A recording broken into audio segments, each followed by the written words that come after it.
granulócitos ou granulosos. O que significa isso? Ter ou não ter grãos. Mas quem são esses grãos? Vamos nos recordar do lisossomo. Lembra dele? Da digestão intracelular? Estas células que possuem os grânulos, na realidade, têm uma capacidade de digestão intracelular muito intensa. Justamente porque a finalidade delas é fazer fagocitose, é englobar uma partícula que tem entrado dentro do nosso organismo, uma bactéria, um protozoário, uma fração de uma proteína que não pertence a gente.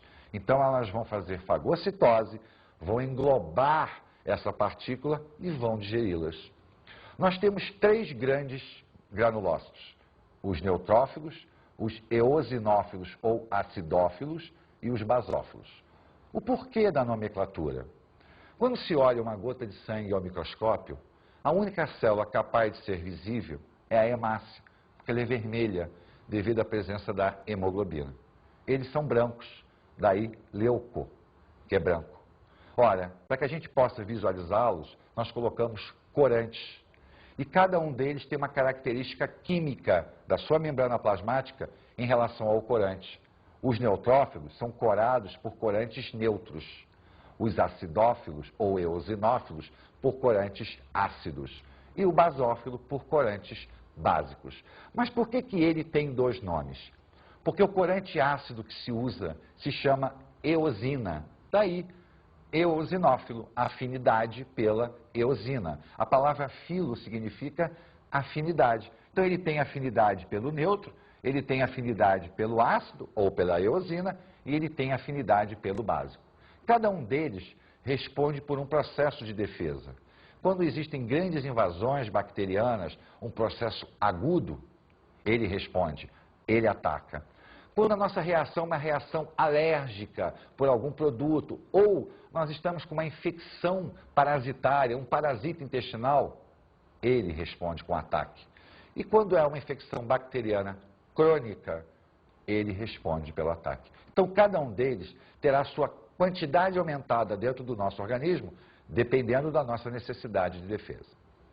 Já os agranulócitos, existem 2 grupos, os monócitos e os linfócitos. Vamos falar do monócito. Esta célulazinha aqui tem o mesmo poder de fagocitose das outras. O grande detalhe dela é que ela pouco permanece na nossa corrente sanguínea. Ela migra para o chamado tecido conjuntivo e lá ela cresce, adquirindo o nome de macrófago, passando a ser a nossa primeira grande linha de defesa contra a invasão orgânica. Já os linfócitos estão ligados à nossa imunidade. São eles os responsáveis por identificar aquilo que não pertence a gente, o que nós chamamos de antígeno, e produzir uma defesa, o que nós chamamos de anticorpo. Então, anticorpo é uma célula com a capacidade de defender o nosso organismo. E nasceu da onde? Nasceu deles. Mas lembra o seguinte, anticorpo é uma proteína, é uma imunoglobulina. Isso significa dizer que estas células aqui têm um grande poder de fabricar proteínas com a capacidade imunológica. Nós temos 2 tipos de linfócito, o T e o B. O T diz para o nosso organismo, aquela substância não pertence a gente, vamos nos defender. O B recebe a ordem e fabrica as imunoglobulinas. Sabe um caso muito famoso onde eles param de funcionar? Na AIDS. O vírus da AIDS neutraliza a ação do linfócito T. Isso significa dizer que o nosso organismo perde a capacidade de saber que está sendo atacado. Ora, se ele não sabe que está sendo atacado, como ele vai nos defender? Esse é o grande problema da AIDS para o ser humano. A AIDS não mata a gente. A AIDS impede que nós possamos nos defender para qualquer outra doença existente na face da Terra. O que normalmente o nosso sistema imunológico é capaz de tomar conta sem problema nenhum. A quantidade média por milímetro cúbico de sangue dos leucócitos gira na casa de 5.000 a 6.000, atingindo até 10.000. Essa quantidade só é elevada quando o nosso organismo está sob ataque, quando existe um processo infeccioso, um processo de infestação de micro-organismos dentro da gente. E o nosso terceiro elemento figurado são as plaquetas. O que vem a ser uma plaqueta? Durante o processo de formação dos elementos figurados, a medula óssea vermelha produz uma célula muito grande, chamada de megacariócito. O megacariócito é uma célula tão grande que ela sofre fragmentação, formando pedacinhos pequenos que foram batizados de plaquetas. A plaqueta possui uma substância chamada de tromboquinase, que será importante para o mecanismo de coagulação que a gente vai ver daqui a pouquinho. Essas plaquetas, além de participarem do processo de coagulação, elas ganham uma nova função. Toda vez que o nosso organismo tem um problema em algum tecido, que há uma falha, há um buraco, há uma perda, elas migram para essa região, preenchendo aquele espaço vazio, até que o nosso organismo tenha a capacidade de repor o tecido que nós perdemos. Vamos ver um exemplo prático. Uma pessoa que sofre, por exemplo, de câncer e tem que retirar um órgão, tem que retirar um pedaço do organismo. Enquanto o organismo dessa pessoa não repõe, quando possível, é claro, aquele tecido que foi retirado, as plaquetas migrarão para essa região e irão preencher esse espaço até que o nosso organismo tenha a capacidade de repor o que foi perdido. A quantidade média de plaquetas gira na casa de 250 a 400 mil plaquetas por milímetro cúbico.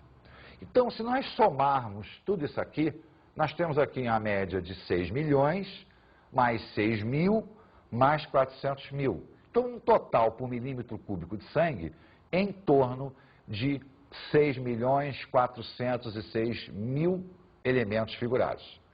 Se nós considerarmos que o corpo humano tem em torno de 5 litros de sangue, nós vamos observar que o grande volume está no plasma sanguíneo e não nos elementos figurados. Mas isso, é claro, não tira a importância dele, porque eles são responsáveis pelo transporte dos gases, pelos mecanismos de defesa e pela integridade do nosso organismo. Vamos falar agora da coagulação sanguínea. O nosso fígado produz um zimogênio, que é uma enzima inativada, chamada de protrombina. Para que ele possa produzir isso, ele necessita da vitamina K. E essa coenzima ou zimogênio, ela vai ficar inativada pela ação da heparina, que é o nosso anticoagulante natural.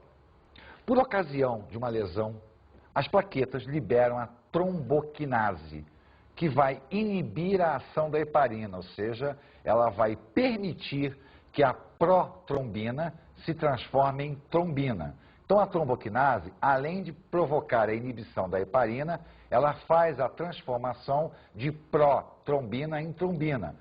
O prefixo pró indica a presença de 2 aminoácidos a mais. O que ela faz é retirar esses 2 aminoácidos. A trombina, então, vai fazer a conversão do fibrinogênio, que é uma proteína solúvel, ela está dissolvida no plasma, para fibrina, que é uma proteína insolúvel. A finalidade da fibrina é formar uma rede que bloqueie os glóbulos sanguíneos, provocando então o entupimento da região onde está ocorrendo o sangramento. Para que haja conversão protrombina-trombina e até fibrinogênio-fibrina, eu necessito de um catalisador iônico do cálcio. Então, o cálcio é importante para esta conversão protrombina-trombina e para a conversão fibrinogênio-fibrina. Lembre-se, o fibrinogênio existe dentro do nosso sangue, dissolvido no nosso sangue. A fibrina não, ela só aparecerá por ocasião de uma lesão e aí a transformação. Agora nós vamos falar do tecido muscular. É importante que a gente lembre que tecido muscular não é músculo. O músculo é o resultado do conjunto de várias células formadoras do tecido muscular. Bem, e como é que se chama a célula que forma o tecido muscular? Neste caso, ela tem um nomezinho especial, ela se chama fibra. Então, a célula que forma o tecido muscular tem a nomenclatura de fibra. Existem 3 fibras musculares. A que nós chamamos de fibra muscular esquelética, a que nós chamamos de fibra lisa e a que nós chamamos de fibra cardíaca, que ela também é estriada, só que ela tem uma funçãozinha que na realidade é o somatório das outras duas. Vamos começar a olhar cada uma delas em separado. Primeiro o conjunto e depois isoladamente. Vamos lá. A fibra estriada esquelética forma o tecido muscular estriado esquelético. Por que o nome esquelético? Porque ele está ligado à nossa movimentação. Ele é importante para que nós possamos falar, para que nós possamos andar, toda a função voluntária. Então, para que nós possamos exercer uma função voluntária, o nosso cérebro dará uma ordem para a musculatura estriada esquelética. Então, todas as funções, andar, falar, que dependem da nossa vontade, serão executadas por ela. E por que estriada? Porque nós vamos ver que a arrumação das proteínas formadoras da fibra vão permitir o aparecimento de estrias, faixas claras e faixas escuras. Daí a nomenclatura estriada. A fibra estriada, reparem, ela tem um aspecto cilíndrico. Ela é polinucleada, tem mais de um núcleo. Lembre-se que nós estamos falando de célula. Fibra é sinônimo de célula. Já na fibra lisa, o tecido é fusiforme. As células têm ponta, são mononucleadas. Olha a grande diferença que existe. Por quê? Porque a arrumação de proteínas já não obedece a uma simetria que nem a estriada. Só que o nosso organismo foi muito sábio.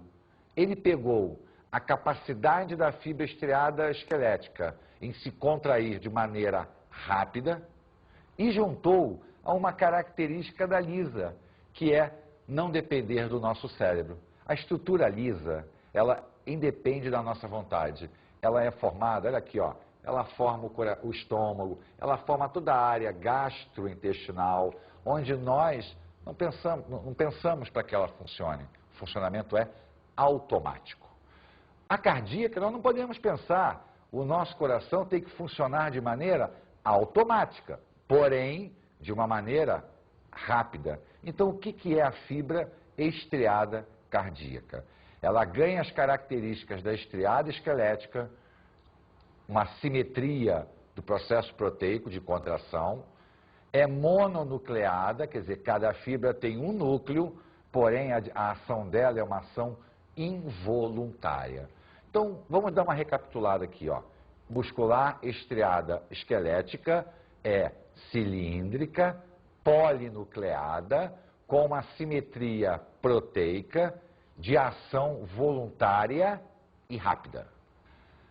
A fibra lisa, ela é mononucleada, sem simetria proteica, de aspecto fusiforme, em forma de ponta. A ação dela é involuntária. Agora, uma curiosidade. A fibra lisa, quando se contrai, ela tem uma contração ondulatória. E essa contração é chamada de movimento peristáltico. É um movimento de cadência. E quando esse movimento é alterado por qualquer problema, ele se chama espasmo. O espasmo é a alteração do movimento peristáltico. Mas você conhece com o nome popular cólica. A cólica é a alteração da contração da musculatura lisa. A musculatura estriada